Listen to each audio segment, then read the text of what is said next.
ఒక బర్రెను కుక్క గరిచింది. దాంతో అది 4-5 రోజుల తర్వాత చచ్చిపోయింది. ఇప్పుడు ఆ బర్రె పాలు తాగిన 200 మంది రేబీస్ వ్యాక్సిన్లు వేయించుకున్నారు. యూపీలోని బదాయూన్ జిల్లా పిప్రౌలి అనే ఒక విలేజ్ ఉంది. ఆ విలేజ్లో డిసెంబర్ 23వ తారీఖున ఒక ఆయన ఈ దినాలు జరిగినాయి. ఆ దినాలకి 200 మంది వచ్చిర్రు, ఆయన చుట్టాలు పక్కాలంతా.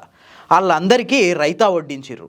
ఆ ఇంటోళ్ళు అందరు మంచిగా సుష్టుగా తిన్నారు. తిన్న తర్వాత 2 రోజులకి డిసెంబర్ 25వ తారీఖున ఆ బర్రె చచ్చిపోయింది. ఆ తర్వాత ఊరంతా పుకారైంది. ఏమని? ఆ బర్రె కుక్క గరిచింది, రేబీస్ వచ్చింది, అందుకనే చచ్చిపోయింది అని చెప్పి. వాస్తవానికి అక్కడున్న పశువైద్యాధికారి కూడా దాన్ని నిర్ధారించుండే, ఎస్ ఆ బర్రె రేబీస్ తోటే చచ్చిపోయింది అని చెప్పి. ఇది తెలవంగానే ఆ ఫంక్షన్కి వచ్చిన వాళ్ళు ఈ బర్రె పాలే ఆ ఫంక్షన్లో పోసిర్రు. సో మాకు కూడా రేబీస్ వస్తుందేమో అని చెప్పి మొత్తం అందరు పోయి వాళ్ళకి దగ్గరలో ఉన్న హాస్పిటల్ ముందర క్యూలు తీరి మరి ఆ రేబీస్ ఇంజక్షన్లు వేయించుకొచ్చుకోరంట. మరి పాలు రైతా లెక్క మారాలంటే అసలు ఏం చేయాలి? ఫస్ట్ పాలని మరగబెట్టాలి, సలసలసల మరగబెట్టాలి. మరగబెట్టిన తర్వాత దాంట్లో తోడేయాలి, అది పెరుగు కావాలి, దాన్ని చిలకాలి, అందులో ఉప్పు కారం పసుపు ఇంకేవో రకరకాలు వేసి రైతా తయారు చేస్తారు. దాన్ని మనం తింటాం.